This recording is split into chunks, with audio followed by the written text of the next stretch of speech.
about to have the most wonderful experience listening to Krisanne, and I'm not going to keep you for long. I just have to tell you, I've known Krisanne for 10 years, and her husband Chris, and their son Colton for almost that long.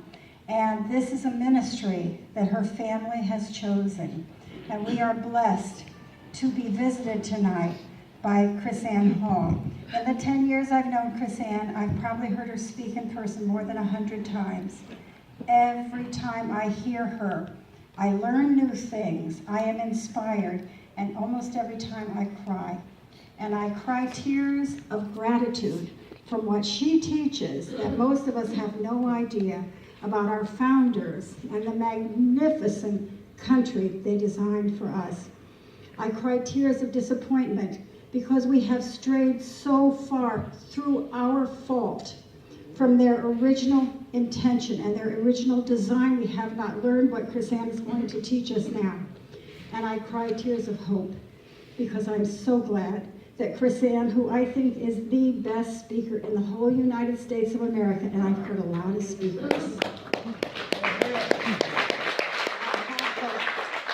Because in 1 year, Krisanne may teach at as many as 260 different venues in 1 year.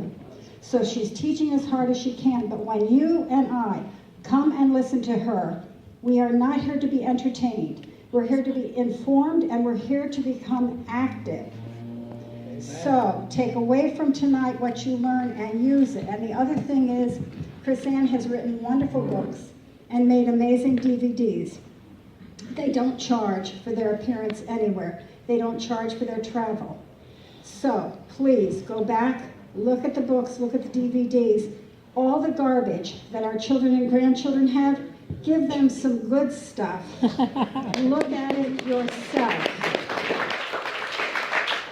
Pick up some DVDs, some books, make a donation. Keep this ministry going, because like every family, this family has to pay their expenses. So thank you very much, and my dear friend is about to inspire us all. Krisanne.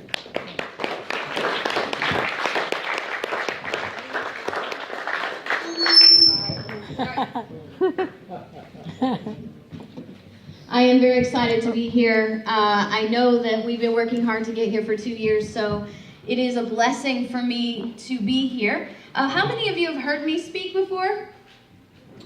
So this is, a lot of you, it's the first time. I am an attorney. I was a prosecutor for the state of Florida for a decade. I practiced, that's probably too many lights off. We're gonna have people falling asleep on us up here. She here? Yeah, turn the last one back on. There we go. I also practiced First Amendment law with a nonprofit law firm for a few years as well. So now that you know that I am a lawyer, please don't hold that against me. I am a unique lawyer. I hold 2 unique titles. I am a constitutional attorney that actually understands the Constitution, which makes me a bit of an endangered species. I'm sure. And I am on the Southern Poverty Law Center's list of anti-government extremist hate groups.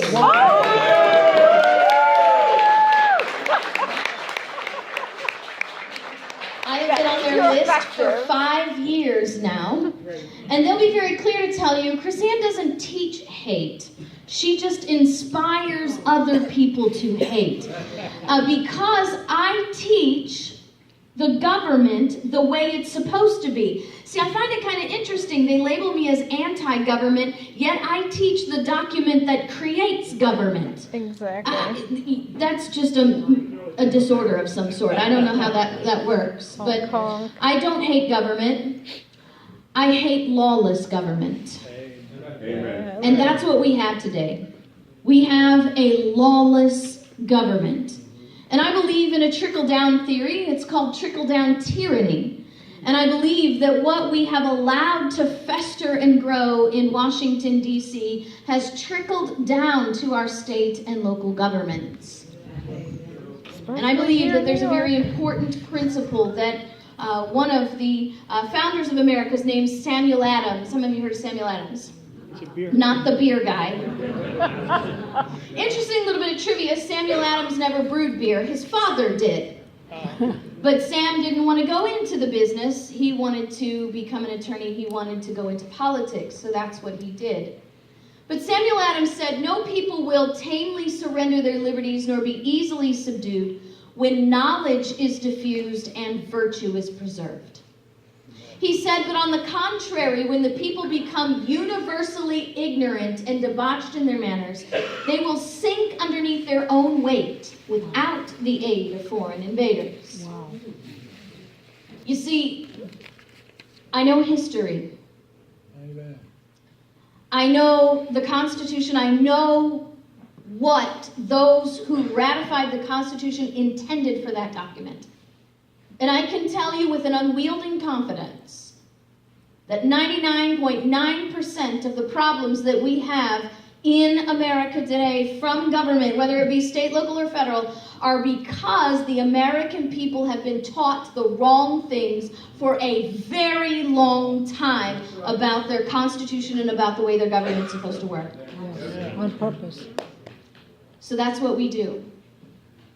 We endeavor to equip you with the truth, to inspire, to ignite, to activate. We want to restore for you what's been stolen from you. This amazing history of our Constitution that proves, as I was a criminal prosecutor, beyond a reasonable doubt,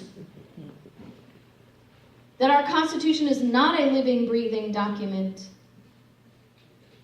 but a legal standard creating government in a limited, defined capacity.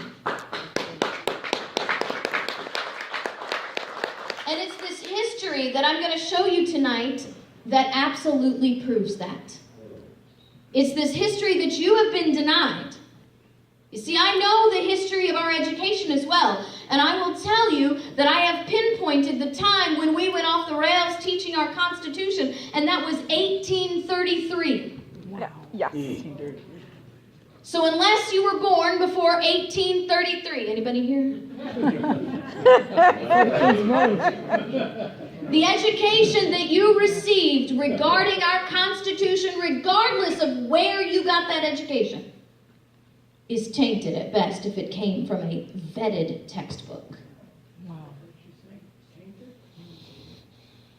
You see, if we don't know where we came from, how can we know who we are? Amen. And that's what we've lost. We have lost who America really is. How many of you heard of this guy, Patrick Henry? Yes. Yeah. What's the famous line from Patrick Henry's famous speech? Give me liberty, give death. Give me liberty, give death. How many of you have read the whole speech? Oops. Homework. Hey, Liberty First University is in session right now, and I'm assigning you all homework. It won't cost you anything to go online and read Patrick Henry's speech, and you will be stunned by what he says, and you're going to wonder if he had a crystal ball or he held a seance before his speech, or if he was just simply psychic, because what he tells us is this right here. I have but one lamp by which my feet are guided, and that is the lamp of experience. I know no way to judge the future but by the past. You see, we all have heard this thing. Those who do not know their history are doomed to repeat it. That's not exactly true. How many of you heard of a guy named Solomon? Yes. Said there is nothing new under the sun. Why? Because human nature never changes. That's right. And we always end up doing the same stupid stuff over and over again. I mean, come on now, confess in your own life on a micro level, right? We'd end up doing the same stuff. But think about that on a macro level from a societal perspective. We are always repeating our mistakes. Because you see, history always repeats. But those who do not know their history are doomed to repeat its mistakes. We don't study history because we think it's cool to learn about a bunch of dead people and memorize dates. As a matter of fact, that's how we've trained our children to hate history. We learn history because history is about life. today and tomorrow. And that's what Patrick Henry was saying. Look, we're about to embark on a brand new frontier. We're about to kick off our own government and create a brand new government. What is it that we want to do? How do we make this better than the history that we come from? We learn from that history, and we don't repeat those mistakes. So just for a little bit of fun right now, just don't worry about decorum. There's no Robert's Rules here or anything like that. Just shout out the first name that comes to your mind when I say the founders of America. Anybody know the name of the first man? Don't shout it out. Raise your hand if you know. The name of the first man to give his life for our independence from Great Britain. Crispus Attucks. It was Crispus Attucks. His name is Crispus Attucks. How many of you, this is the first time you've heard of Crispus Attucks? Crispus Attucks was a freed slave who had become a whaler for the merchant marines. He heard an alarm go off on his ship. He ran up deck to put out the fire, only to find out there was no fire, but that his own government had picked up arms against his own people. Now, this is a conflict that had been brewing for some time now. Crispus Attucks went and got 55 of his shipmates and went out and confronted the British regulars who were pointing guns at children.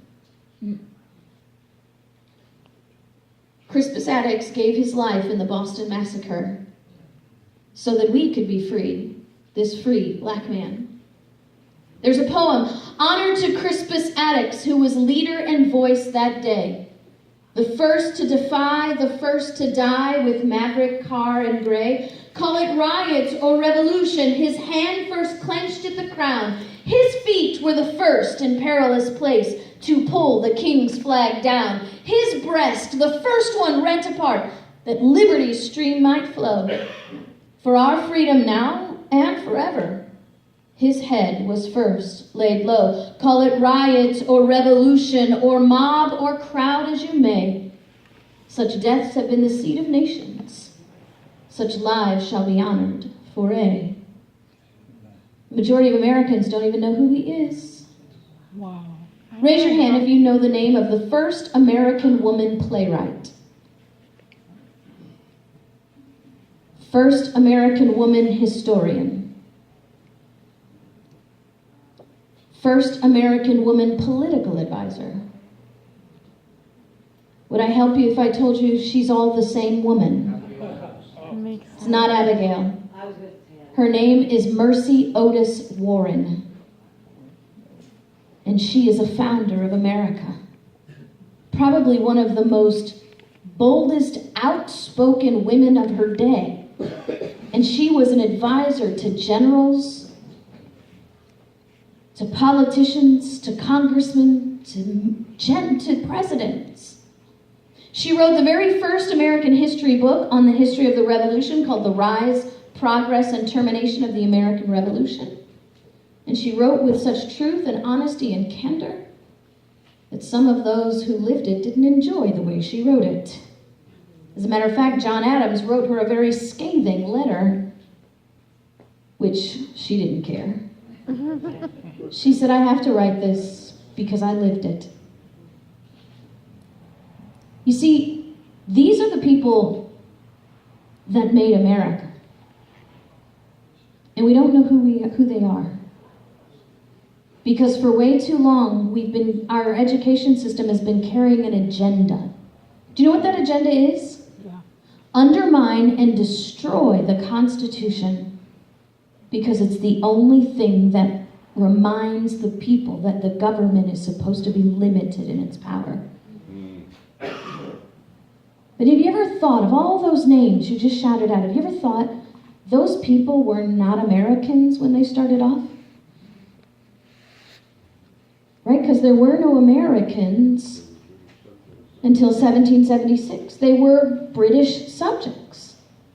So the government here in the American colonies prior to our independence was a British monarchy.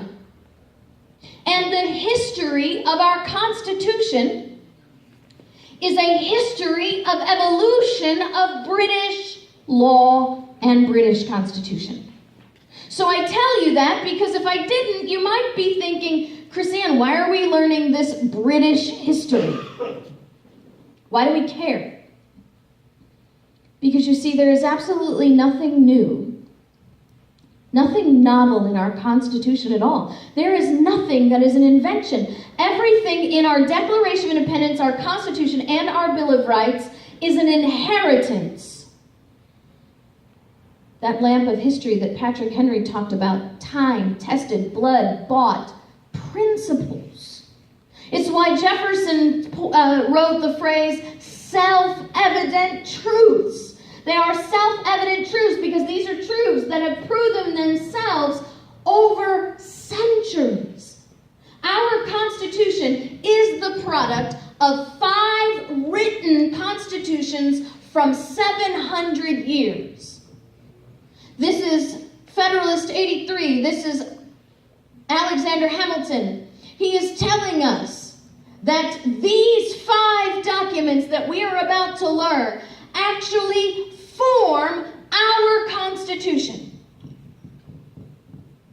And we cannot understand why, what, and how about our Constitution if we do not know this history.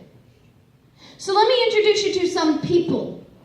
These people are the Anglo-Saxons. And they migrated from Denmark down here. They came down here and they occupied this island. Now, at the time of our history's beginning for our Constitution, it is 1014. There is no England.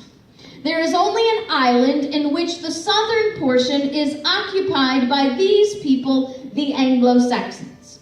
Now, at this point in time in history, they have a very unique political path.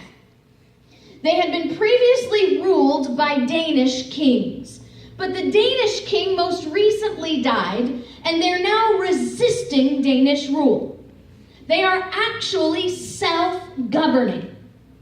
They are governing themselves in small communities, like your boroughs, if there was no New York. But every borough independently governed themselves. That's the way it was. They were having great prosperity and peace amongst each other, but they were having some issues that they could not overcome. Number 1, the Danes still wanted to rule. Right? Because if you're doing good and you got prosperity and you got peace, somebody wants a piece of it, right? Mm-hmm. So, here's the thing. It's 1014, and if it's your job to be the sentinel, and you're up in the high tower, and you're looking off, and you see the Danes' men come marching your way, you're not picking up your cell phone and texting the neighboring community, hey, it's time to organize the troops, right? So problem number 1, now listen very carefully. How do we organize for our common defense? Does that ring any bells there? Yes. Because you see, if we are going to maintain our prosperity, if we're going to maintain our independence, we need to know how to come together to organize for our common defense. How do we do that? Well, one of the ways that you can keep peace with a foreign kingdom is to make a treaty with a foreign king. But there's a problem there as well. If you don't have a king, how do you negotiate with a king? How many of you think people are going to negotiate with, that a king's going to negotiate with just anybody? Never. It's not going to happen, right? He's not going to sit down with some commoner and have a chat. So how do we make treaties to keep our peace? How do we organize to defend ourselves? So the Anglo-Saxons fell back on the only history that they really knew. We need a king. But they did decide they were going to do things a little bit different. They're not going to create the standard monarchy. They're going to create what is called a limited monarchy. And the Anglo-Saxons go to this man, his name is Ethelred. And they say to Ethelred, okay, you are Anglo-Saxon, so we want you to be our king to represent us. Now, we recognize that your family was kings over us back when we had Anglo-Saxon kings, so we're going to take up the tradition of family kings, but we're going to let you be our king on one condition. Your only job is to help us organize for our common defense and to negotiate with foreign kings so that we can have peace and commerce and communications. King, 10th Amendment. you will leave us alone to continue to govern ourselves. You have no internal authority in our communities. Your authority is only external. Now, here's the crazy thing. If we'd been teaching the Constitution properly for the last 150 years, light bulbs would be going off over everybody's head right now. Yep. Because you see, what I just described to you is the very foundation bedrock of the agreement between the states that created our federal government. Wow. How many of you have heard of a guy named James Madison? Yep. What's James Madison's nickname in history? Who knows? Go ahead. The father of the Constitution. Right? The father of the Constitution wrote a document we call Federalist 45. He says the powers delegated by the proposed Constitution to the federal government are few and defined. Those that remain in the state governments are numerous and indefinite. He says the powers delegated to the federal government are war, peace, negotiation, foreign commerce. Foreign commerce. He says everything else is reserved to the states. The internal order, improvement, and prosperity of the states, the property of the people, the lives of the people are all reserved to the states. That foundational, basic bedrock of who we are was not an invention, but an inheritance of truth in limited government. If you're going to have a central government, it needs to be a voice for foreign affairs, and the government of the people needs to be remaining in the homeland of the people. Yep. Wow. So Ethelred takes the deal, and we have the Ethelred Agreement. But you know, he's not going to live forever. And over time, we have this king, less than 30 years actually. His name is Edward the Confessor. And here's the thing. The people love Edward because they say he's a generous king. Now, under the Ethelred Agreement, does the king have the authority to be generous to the people? No. No, but look how far we have come in just 30 years because of a basic principle of human nature. You know what that is? Free stuff. People like free stuff.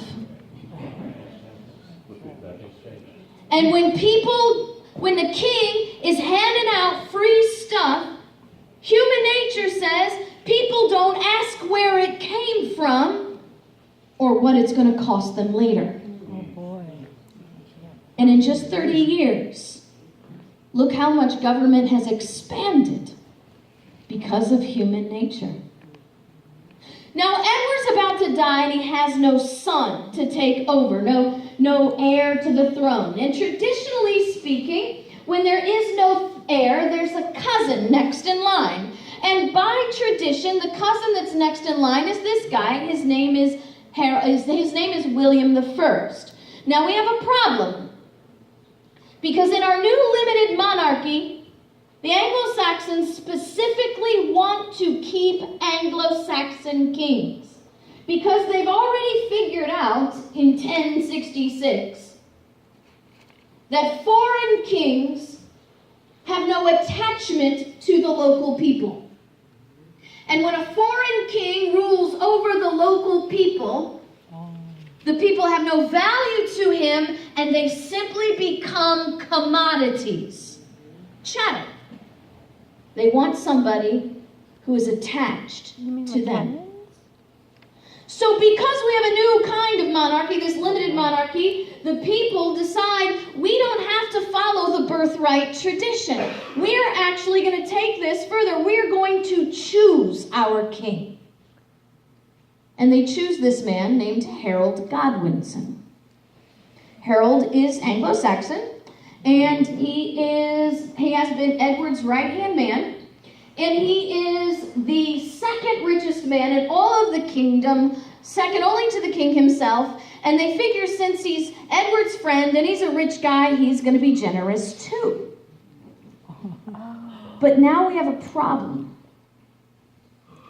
We have a conflict in foreign policy. Because you see, William believes he has a right to be king. And he's not very happy. The problem is here, William carries a nickname. He is called William the Conqueror. Oh. What do you suppose happens when you make a guy mad whose nickname is the Conqueror? Not good thing. Right? William raises up his Norman army. He goes over and defeats Harold and the English people in a very famous battle called the Battle of Hastings. How many of you remember learning about that Battle of Hastings in school? How many of you learned that the Battle of Hastings was a very important part of our constitutional history? Well now, you see, when you leave out the details, well, now William is king. But William does not want to be a limited king under this new limited monarchy. He wants to be your stereotypical king, you know, like you see on Game of Thrones or on movies or something. I say, you do, or else, right? But he's a smart guy. And he knows history. And he knows human nature. Every king carries the authority to write law. It's called the power of decree. And legally speaking, William could step up, issue a decree that says we are no longer going to operate under Anglo-Saxon law. Because I am a Norman king, we are now going to operate under Norman law. He could legally do that. But he thinks that's probably not a good idea, right? Because how has he become king? He just conquered the people. Which means they don't like him very much. And when you don't like your king, do you start a recall petition? Maybe you find a new king to run against him in the next kingly election. Is that how it works? If you don't like your king, what do you have to do? Right, you're going to raise up an army, raise up a rebellion, and chop off his head. William knows this. He wants to keep his head and his throne at the same time. So instead of issuing a decree to change the law of the land, William believes that it would be better for him to fundamentally transform the kingdom in such a way that the people don't recognize when the changes are happening. Now, what's brilliant about this is William already knows the best way to change the law without rewriting the law. You change out the judges in the legal system. With judges who are loyal to the king and not loyal to the law. Then you use those judges to bring your foreign law into the kingdom and impose it upon the people, because there's another human nature play here in effect. And it's for some strange reason, I'm absolutely convinced it's spiritual. People trust judges. Think about this. Would you trust your next door neighbor if you had a multi-million-dollar company to arbitrate a dispute between you and your partner? No way. But you put your next door neighbor behind a bench with a black robe and a gavel, and now all of a sudden his decisions are infutable and indisputable. How does that work? I don't know how that works, but it does. And he knows this. Then he starts using the judges, the foreign law, and the force of government to make sure there are no more rebellions. You see, how do you make sure there's no more rebellions? You identify the people in the kingdom who opposed you in the war, who oppose you now, and you use the law to chase them out of the kingdom. You take their land from them. So now you chase out all the opposition. And now there's a provision in Norman law that says when the land of a kingdom becomes abandoned, the land now belongs to the king. He starts inviting all of his foreign friends to come live in this newly abandoned land. Because you got to chase out the people that don't like you. You got to bring in the ones that do, or the ones that want something from you, or the ones that are afraid of you, so you'll never have a rebellion. Now, the churches are very powerful in this era as well, and William's going to do the same thing in the churches that he did in the courtrooms. He's going to change out the leadership in the churches with men who are not loyal to their faith, but loyal to the king. So now the king can dictate mandates through the pastor's mouth and convince the people that to disobey the king is to disobey God himself, which actually places the king above God, does it not? Now, this transformation takes place over a period of about 40 years through the reign of William I and his son, William II. And William II, his son, is going to be described in history as a wicked, evil king just like his father. But you'll notice that William II is only going to rule for about 13 years. Because one day, William II goes hunting with his little brother, Henry I. Uh-oh. Some of you know this story, or maybe you just know human nature. I have a wild guess where this is going. And in this hunting trip, there is a mysterious hunting accident. When a stray arrow from Henry's hunting party accidentally hits William, coincidentally killing him, and making Henry king. Wow. Now, I'm pretty sure there's nobody here buying the accident story. Nope. But neither were the English people. Now, it is true that they did not like William. But it's also true that they know that if Henry will murder his own brother to become king, then what will the value of the lives of the people be to him? So Henry has to do some things to appease the people, to keep his throne in his head at the same time. One of the first things Henry does is he comes to the people and he says, "My dear subjects, I realize the circumstances surrounding the death of my brother may seem a bit suspicious.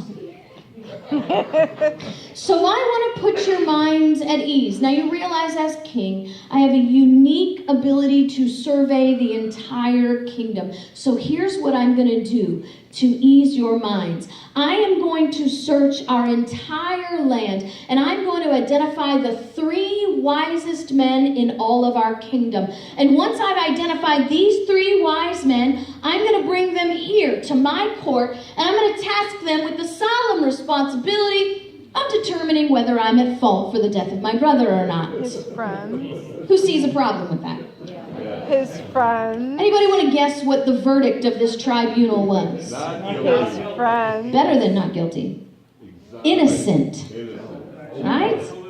Innocent. So I'm guessing by the reaction y'all aren't buying this verdict, right? Well, neither were the English people. And Henry found himself back at square one. But here's the point where I have to sort of wonder.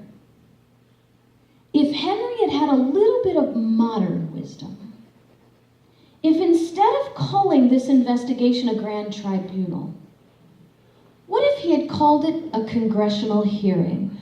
Do you think the English people would have bought the verdict a little bit better? I mean, it seems to work here in America, doesn't it? Think about that. What is a congressional hearing but the government investigating itself? You ever wonder why nothing ever comes from these things but political theater? Because they're investigating themselves. It's all a show for you to make you think that they're actually doing something, that they actually care. And it works for us. Well, Henry does a number of things, but the most important thing Henry's going to do, remember I told you there were 5 written documents? Yeah. Henry's going to give us the first one. It's called the 1100 Charter of Liberties. The 1100 Charter of Liberties is Henry's promise to the English people that their government will never be evil and oppressive again. And he makes a list of 14 things that government's not allowed to do. Because if they do them, then the people will be on notice that they have an evil and oppressive government, and they'll be righteously justified to resist that government. It's from the 1100 Charter of Liberties that we get our principle of separation of church and state. It's where we get our understanding that limited government must have come with property to protect the property rights of the people, with equal application under the law, meaning those in power are subject to the same laws as the general people. What's interesting is Henry says that if the heirs of an estate, if the owner of an estate dies, the heirs of that estate do not have to purchase the estate from the government, but will retrieve it through regular course of custom and law. So what Henry is saying is, if the heirs of an estate have to pay the government before they can receive their inheritance, you have an evil and oppressive government. Does that sound familiar to anybody? What do we call that today? Inheritance tax. Death tax, inheritance tax. I just want you to recognize this is 1100. Henry had no cell phone, no Google Oracle. And yet he knew that if there is an inheritance tax, you have an evil and oppressive government. And today we allow our government to call it revenue. Wow. Yeah. Are you beginning to agree with me a little bit more that we've been teaching the wrong things for a very long time? Yes. Oh, yeah. Well, Henry is not interested in liberty, by the way. He's just interested in keeping his head in a throne at the same time. But now we have a promise in writing, signed and sealed by the king, that binds every single king in the future. And they're going to need this promise because in 100 years, they'll have the most evil king they'll ever know. His name is John. John is a massive taxation king. And if you cannot afford your taxes in John's kingdom, which is highly likely, you're going to be arrested, thrown into prison, mutilated. John is cutting off hands, feet, ears, cutting the tongues out of people who cannot afford to pay their taxes. He's executing them. You guys know John, by the way. You probably don't realize it. How many of you know this guy? That's the king in the Robin Hood story. So you know what? Raise your hand right now. If you learned that Robin Hood robs from the rich to give to the poor. That's what they say, but it's not true. It's actually taught in our textbooks as if it's fact. It is not true. Robin Hood was not robbing from the rich to give to the poor in an effort to redistribute wealth. Robin Hood was taking from the king and the crown the money stolen from the people through oppressive and unlawful taxation and returning it to the people so they could live. Remember, John is going to execute you if you cannot pay your taxes. Robin Hood is not a socialist trying to put everybody on equal financial footing. Robin Hood is a liberty fighter giving people their lives back. Because you see, the first step to liberty is always a right to life. Because if you have to pay the government for the privilege of living, what kind of person are you? Now what's interesting is Murdering people for not paying their taxes was not enough to bring the people to point of rebellion. Because John knows a simple truth of human nature. See, all you have to do is trickle down just enough stuff to make the people comfortable and compliant and complacent, and they'll let you get away with just about anything. The good news is that people like John get power drunk, and then they just go one step too far. I call it the fundamental error. John's fundamental error is he sticks his nose back in the church. And a rebellion comes against John, which brings us the second document in the history of our Constitution. You see, John sticking his nose in the church broke the very first promise of the 1100 Charter of Liberties, that the church will be completely free from government intrusion. That, by the way, is the definition of separation of church and state. That if the government is influencing your church, you have an evil and oppressive government. Separation of church and state for centuries has always meant that government has no business in your church. It's only been since our most recent bout of education into ignorance that the American people have accepted a radical lie that separation of church and state means that God has no business in public discussion. And in 1215, they brought a sword to John's throat and gave us the second document, the Magna Carta.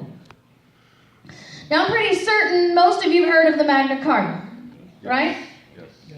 But how many of you admit that you'd not heard of the 1100 Charter of Liberties before? Yes.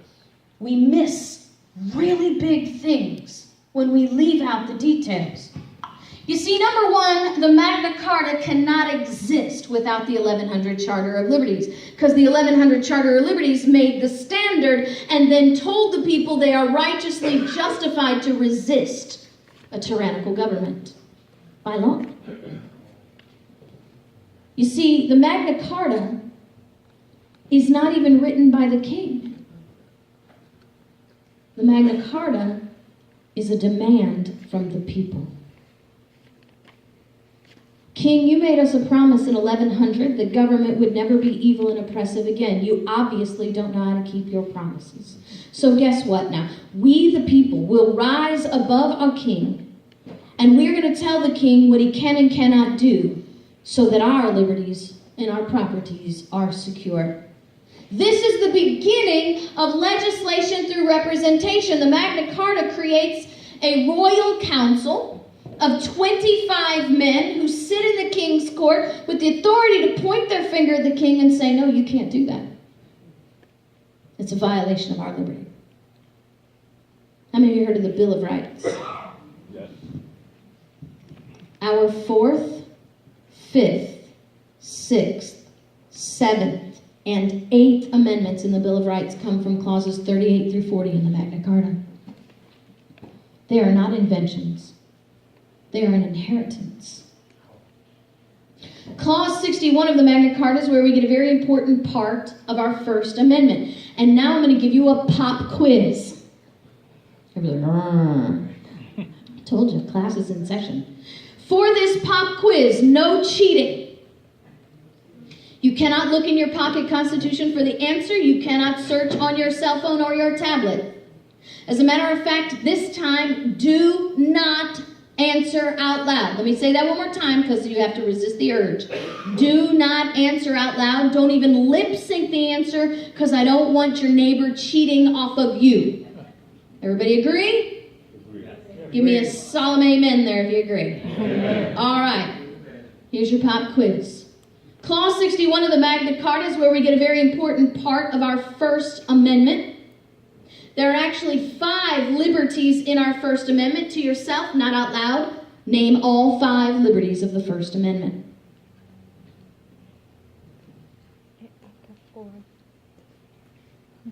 Now I know from national polls that in any given group, the best you will find is 2% of the people can name all 5. Now, I'm not going to embarrass anybody, so I'm not going to ask you. But I do want to ask you this. If you do not know what your rights are, how do you know they're not already gone? They are already gone. If you do not know what your rights are, how are you going to recognize when someone is trying to deny them? How are you going to defend what you cannot define? And how are you going to elect someone who raises their hand to say, I solemnly swear I will support and defend the Constitution of the United States, if you can't even identify if that person is doing their job? Wow. See, that's what Adams was talking about sinking underneath the weight of our own universal ignorance. Clause 61 of the Magna Carta is where we get the fifth part of our First Amendment, the right of the people to petition the government for a redress of their grievances. Yep. Need that one. Now we have a promise and a demand, but representation to maintain it. But guess what the biggest problem here is in this whole mix? No matter what we do, we're still a kingdom.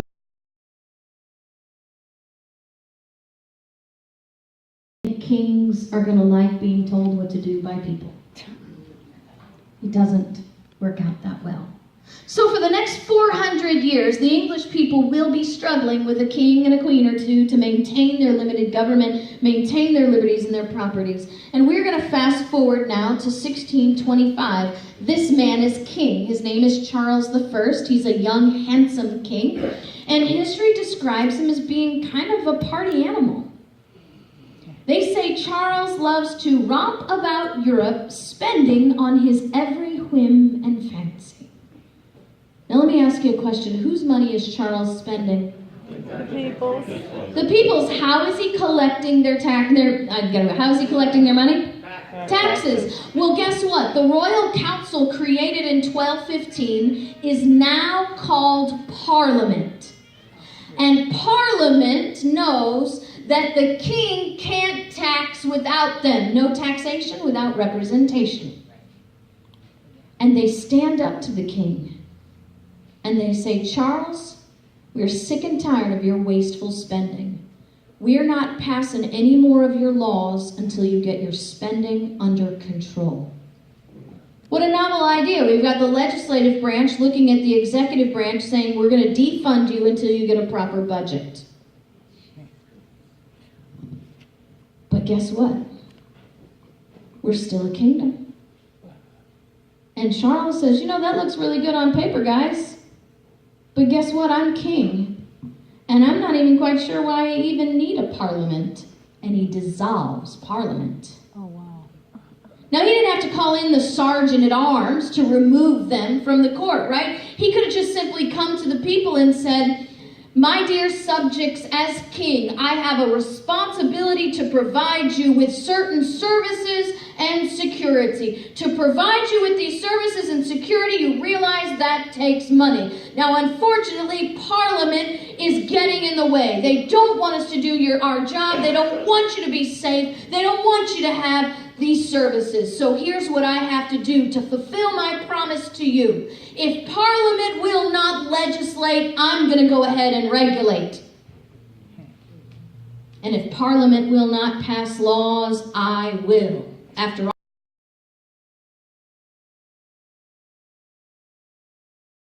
Oh my God, that's Obama. but Charles knows history and human nature. And he knows that if he gets too tyrannical too quick, the people will hold a sword at his throat. Now, he wants to collect their money, but he realizes he can't issue a tax without Parliament. But he remembers that every king has the power to issue a decree. So he says to the people, because Parliament will not help us, and I'm going to provide you with these services and the security, I'm going to need to collect some money from you. But don't worry, I'm not issuing a tax. You see, it really is just a loan. By law, you're going to collect some money from you, but don't worry, I'm going to pay it back later. Guess what happens? 5 knights stand up to the king and they say, are you kidding me? Tax, mandate?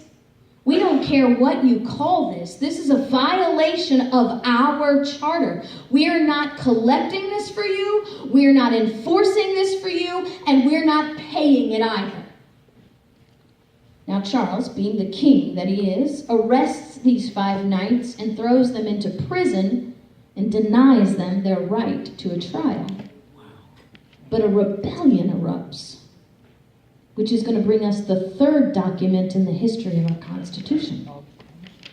Now I have to wonder again, if Charles had had a little bit of modern wisdom, if instead of calling his tax a forced loan, what if he had called it Social Security? Isn't that exactly what Social Security is? The government, by the force of government, makes you pay them money and then promises to pay you back later? See, what's interesting is, in 1628, the people recognized that as a mark of tyranny. And today we think it's a retirement plan.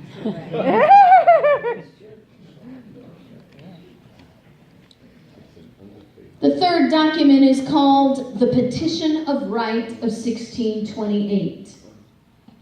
It's where we get, among other things, the 3rd Amendment in our Bill of Rights. Who knows what the 3rd Amendment is in the Bill of Rights? I got 2 hands. 3, 4. No quartering of the soldiers in our homes. Not an invention. An inheritance. Now, Charles signs the Petition of Right because he has a sword at his throat, and the people allow him to remain king. Maybe they thought he'd learn a lesson. What do you think? No. Well, he actually did learn a lesson. Just not the one the people wanted, right? See, Charles learned that if he's going to spend the people's money, he can't openly whim and fancy it. He has to do it in such a way that the people want to give them money. And the good news for Charles is the years between 1628 and 1641 provide him with the perfect excuse. You see, these are very violent times in Europe. There are wars everywhere. And Charles comes to his people and he says, hey, you guys see that over there? You see all those wars our friends are fighting in their land? Let me ask you a really important question. Do you want those wars to come to our kingdom? No. Of course not. But I have the perfect plan to keep those wars from coming here. It's so good, you don't really have to do anything at all. You see, all you have to do is give me your tax dollars. I'll make sure all our allies have sufficient funding. And when all our allies are superior in power and strength, they'll win those wars over there. And if they win those wars over there, what does that mean for us? No war. Peace, because they won't come here, right? It's just a matter of national security that you pay your taxes. But the people are watching Charles very closely and they're noticing Charles is lying to them. He is not funding their allies. He's actually funding their enemies. Because the enemies have made a deal with Charles that the allies wouldn't make. I help you win your wars over there. You come over here and help me get my people back under subjection. Wow. Oh, that's happening now. Charles is brought up on charges of treason. Since the 80s at least. He is found guilty and sentenced to death. A process that brings us the 4th document in the history of our Constitution. The Grand Remonstrance of 1641. The Grand Remonstrance of 1641 says, the root of all this mischief we find to be a malignant and pernicious design, subverting the fundamental laws and liberties of our kingdom. Now, if we sort of put that in modern English, what they're actually saying is, we've been watching government now for about 600 years, and we're beginning to notice a pattern. The same bag of tricks over and over and over again, whose only purpose is to overturn and undermine our liberties. And in this list of grievances, pursuant to Clause 61 of the Magna Carta, they tell us that design. Anybody interested? Corruption of the court system. Infiltration of foreign law. Inserting control over the church. Diminishing the property rights of the people. Creating fiat money to manipulate the monetary system and the people. And disarming the people while the government remained armed. And those who do not know their history are doomed to repeat its mistakes.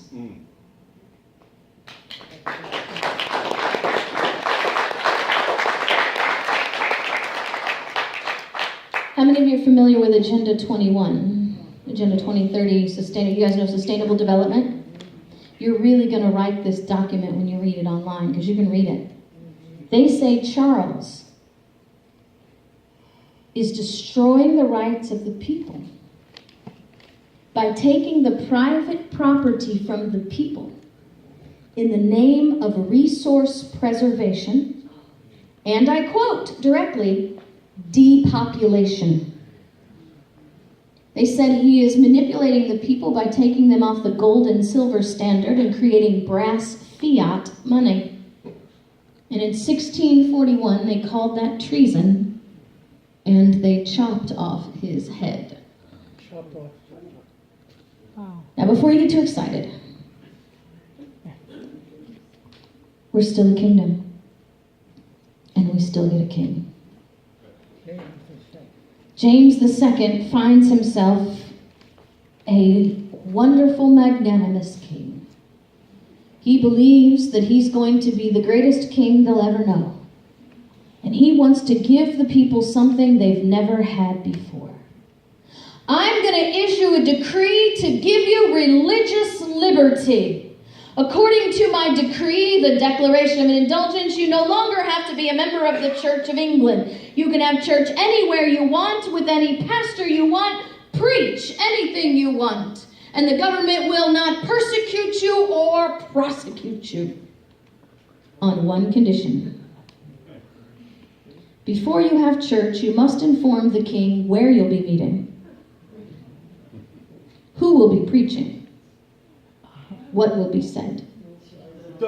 And you must promise that you will never say anything bad about the king in church.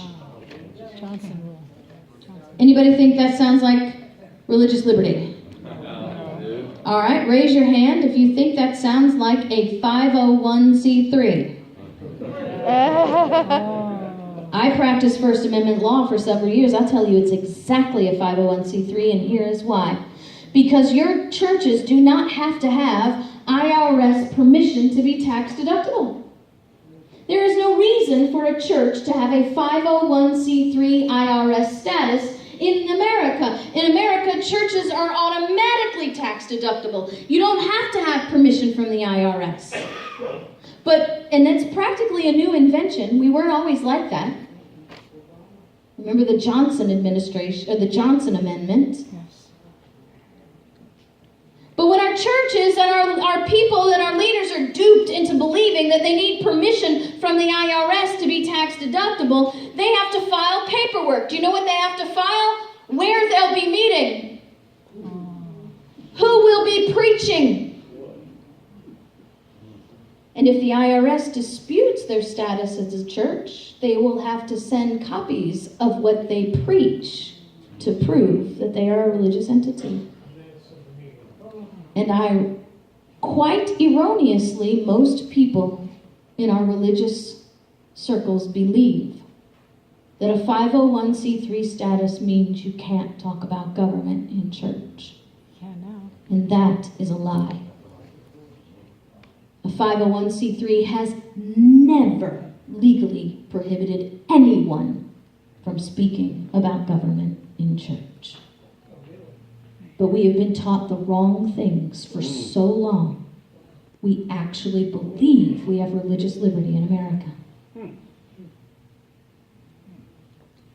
7 bishops stand up to Charles and say, we don't care what your decree says, because we have a promise 500 years old that says you have no business in our church. We're going to preach whatever we want, and we're not following your decree.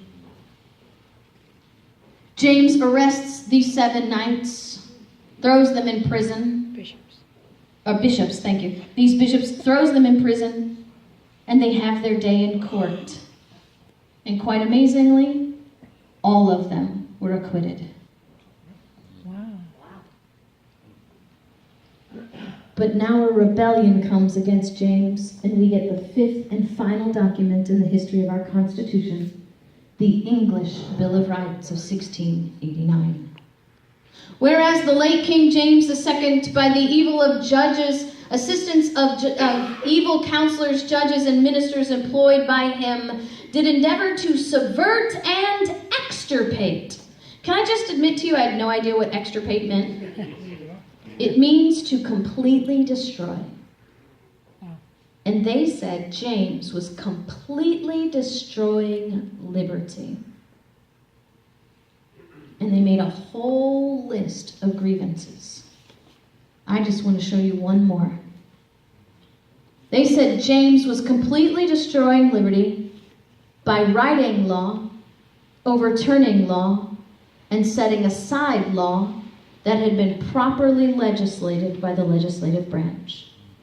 You see, in 1688, we had separation of powers. There's a legislative branch in Parliament, an executive branch in the king, and a judicial branch. And separation of powers means that the branches can't share, they can't steal power.